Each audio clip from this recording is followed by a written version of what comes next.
We have discussed some concept in previous class. On the basis of that class, I would like to discuss some questions. So, question number 1. Find the capacity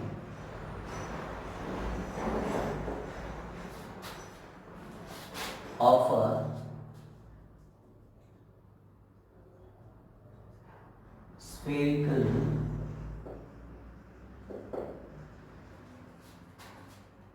earth of radius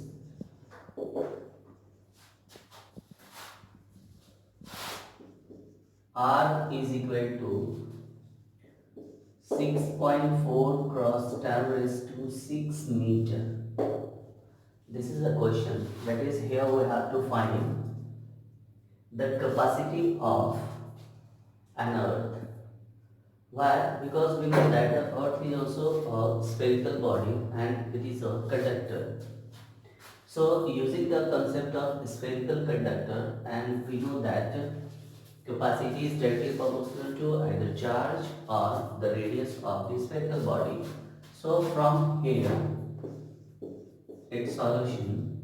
So according to this one, we know that capacitance of a solid conducting body is directly proportional to the radius of that body. So using this concept, actually this one is a concept. So according to this, now the capacitance of earth, that would be 4 pi epsilon naught r. We know that 4 pi epsilon naught, reciprocal of 4 pi epsilon naught is 9 cross 10 raised to 9 Newton square meter per square coulomb. So the magnitude of 4 pi epsilon naught is 1 by 9 cross 10 raised to 9 into the magnitude of r, this one is 6.4 cross 10 raised to 6 meter. After being calculation of this one, we will get 711 cross 10 raised to minus 6 farad. Actually, farad is a bigger unit than, and 10 raised to minus 6 is called micro. Therefore, capacitance of an earth is 711 microfarad, and this is the result.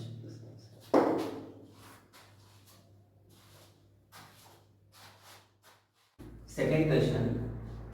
Two isolated spherical conductors have radii 4 cm and 8 cm respectively, having charges 8 microcoulomb and minus 2 microcoulomb. They are, then find A, the charge on the bodies when they are connected by a conducting wire, and now B, the common potential after redistribution of charge. So here we are going for A. Therefore, according to this question for A, initially we have two spherical conductors. So suppose we have two spherical conductors, and these conductors having different radius like 4 centimeter and 8 centimeter. So this one is 4 centimeter and this one is 8 centimeter, that is R1 and R2. Okay. Now charge on first conductor is 8 microcoulomb. So 8 microcoulomb is there and minus 2 microcoulomb in second conductor when they are connected by a conducting wire. See, this one is a conducting wire. So now I am going to connect these two spherical conductors by a conducting wire. So this one is a conducting wire. initially there is no change in radius, so radius that will be same r1 and r2. But what happens, the charge will get changed. So suppose initially this one having charge q1, that is 8 microcoulomb, you can say this one is q1, and minus 2 microcoulomb, this one is q2. So what happens, after connecting, there is a redistribution of charge that takes place. So on q1 it becomes q1 dash, and on second conductor this becomes q2 dash. But how much is this, we have to calculate.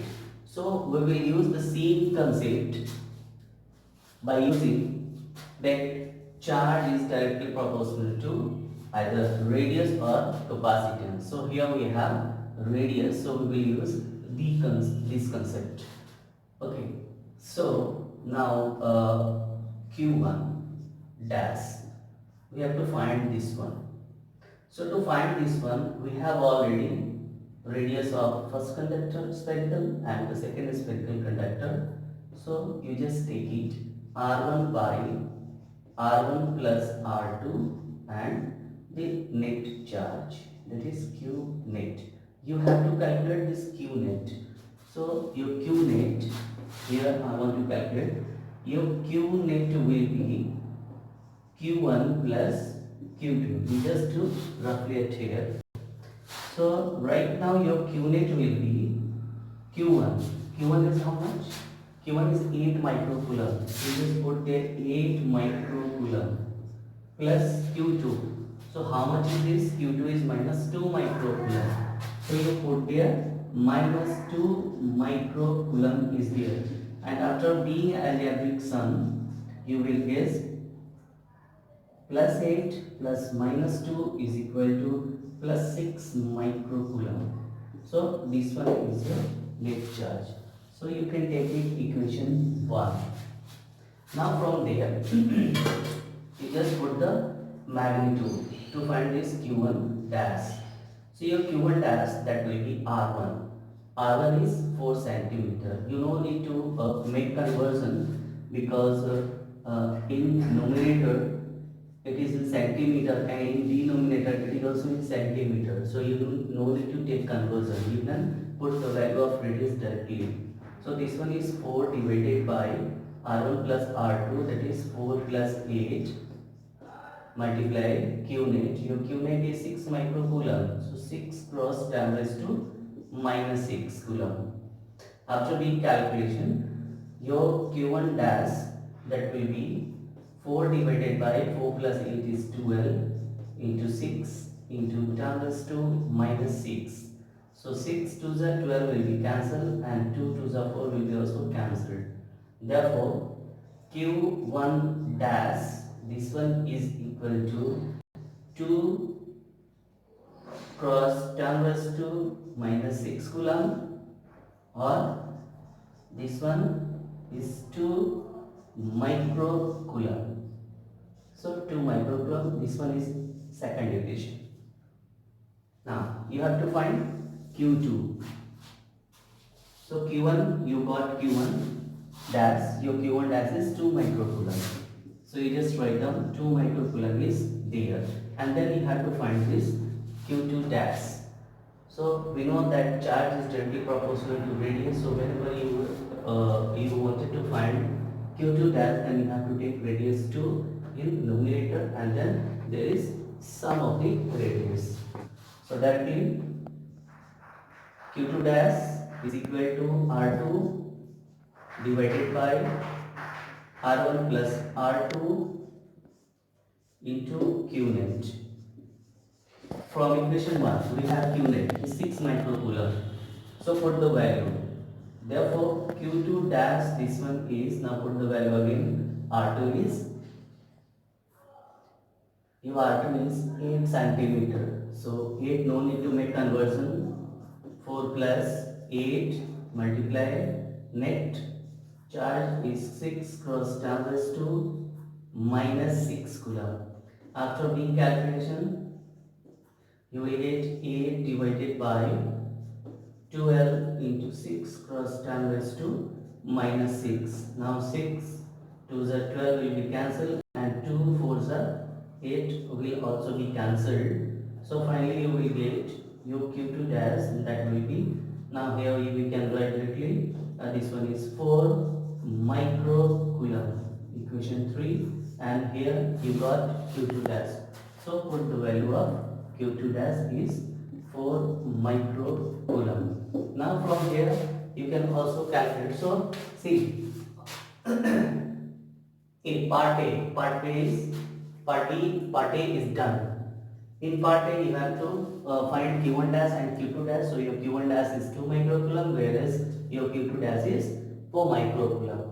Then now come to the part B. So what you have to calculate in part B? Actually, you have to calculate the common potential. The common potential after redistribution of charge. So this one is the redistribution of charge, because see, before it was Q1, Q2, you see Q1 is 8 microcoulomb and Q2 is minus 2 microcoulomb. But here after redistribution, this becomes Q1 dash 2 microcoulomb and Q2 dash 4 microcoulomb. So this one is called redistribution. So what happens after being redistribution? There is a common potential of both of the solid conductors, solid spherical conductors. So you let it be V be the common potential. So now for part B,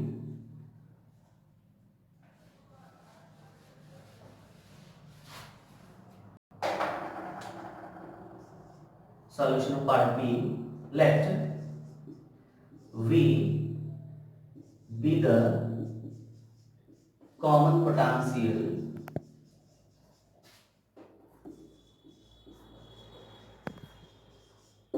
of both of the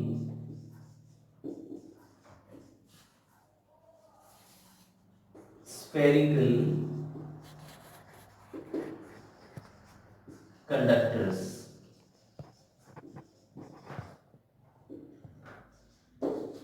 Therefore, we know that V is equal to Q upon C. How much is Q? Actually, this Q is Q net. This one is Q net. And similarly, how much is C? So C is also C net. So we have to put the value of Q net and C net. You can put the value of Q net either from here or from here. It will be same. That is your Q net, that is Q1 plus Q2, that is 6 microcoulomb. And if you wanted to take Q net from Q1 dash and Q2 dash, so this one is 2 plus 4. This one is again 6 microcoulomb. Therefore, now from here,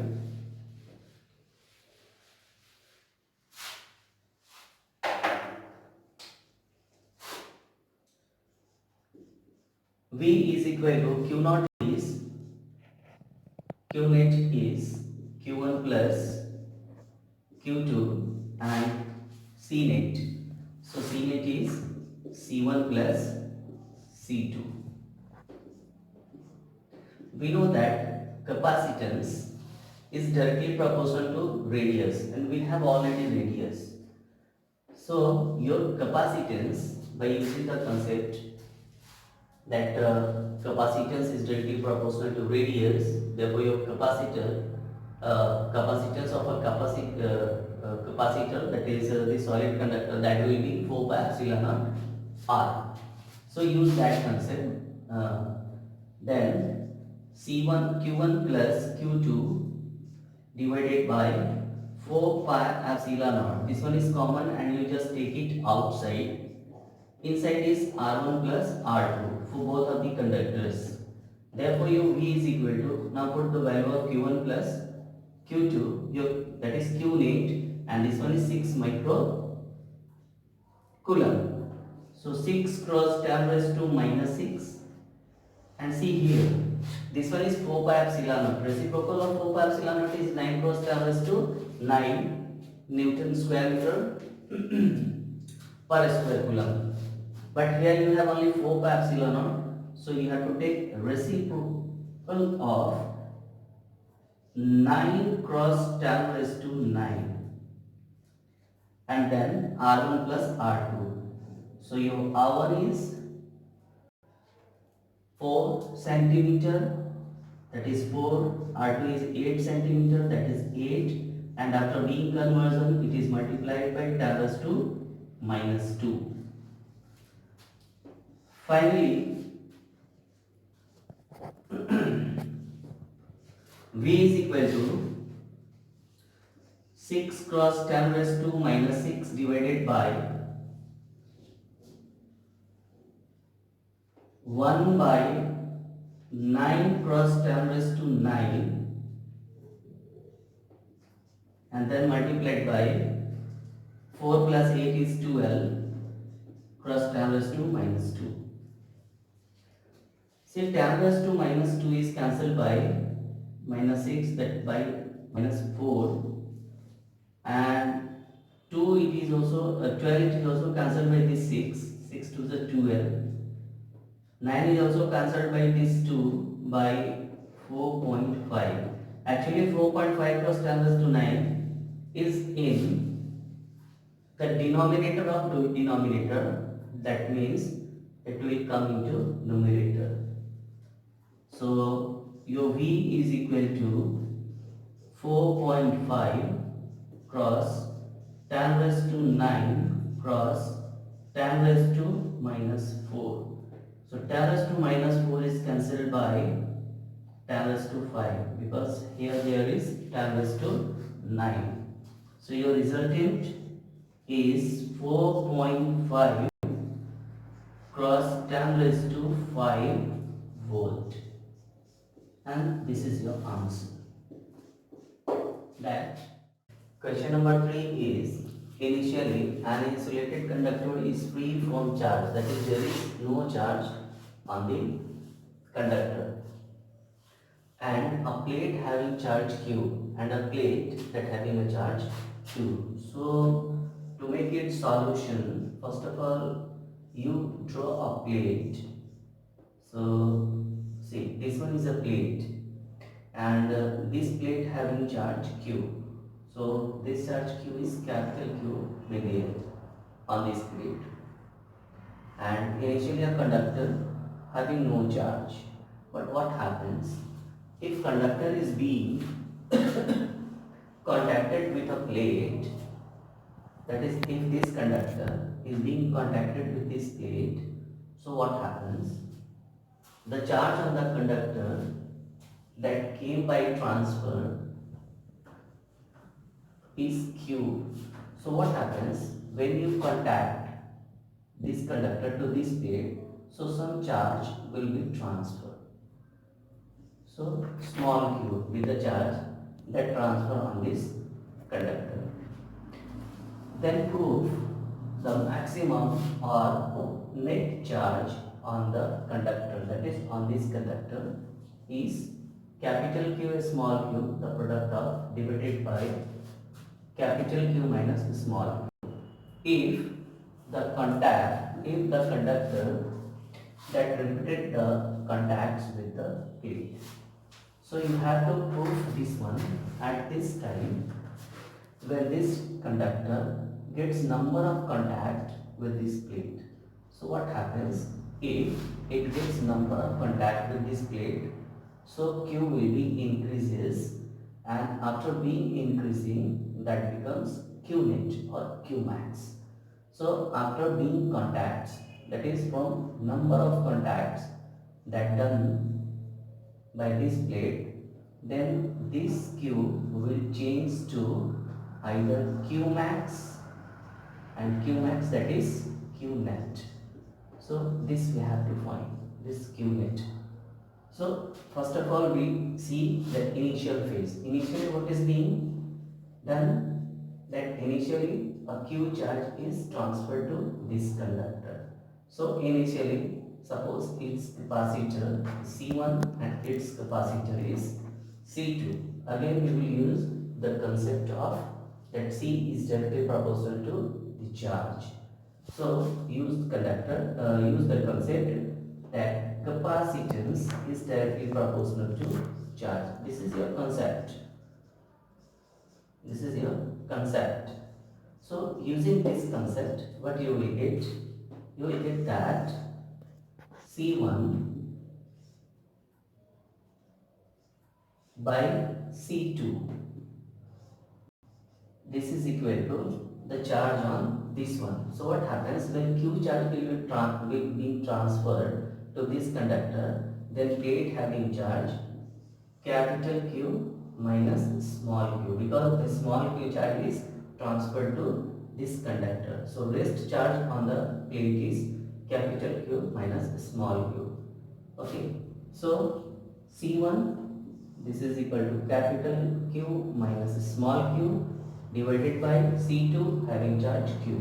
So this one is Q, and this is your equation 1. Initially this one from equation 1. Now secondly, what happens? There is a number of contacts. So after number of contacts, after numbers of contacts, what happens? That the charge on this conductor be Q net. How much is charge on the plate? So what happens if, because your plate is very large, having there is so much charges, so after being transfer of Q net charge, there is no effect on the charge on the plate, so this will having remain charge Q. So from here, what happens? That C1 having charge capital Q, there is no effect on its charge, and again C2 having charge Q net. So you have to find this Q net. Right now your Q net is equal to, what happens? This one is C2 by C1 into this Q, capital Q. Now put the value of C2 by C1 from here. You have to put this value. So because you have got C1 by C2, so you have to take its reciprocal. So you just consider this one equation 2 and then write down from equation first and second. So what happens from these two equations? You will get directly Q net. So your Q net is, put the value of C2 by C1 is small q divided by capital Q minus small q, and then multiplication of this capital Q. Therefore your Q net, this is equal to this one, Q by capital Q minus small q, and this is your answer. Proved. This is your answer, and we have proved this one. That Q net is, or Q max is capital Q small q divided by capital Q minus small q. So you have proved this one.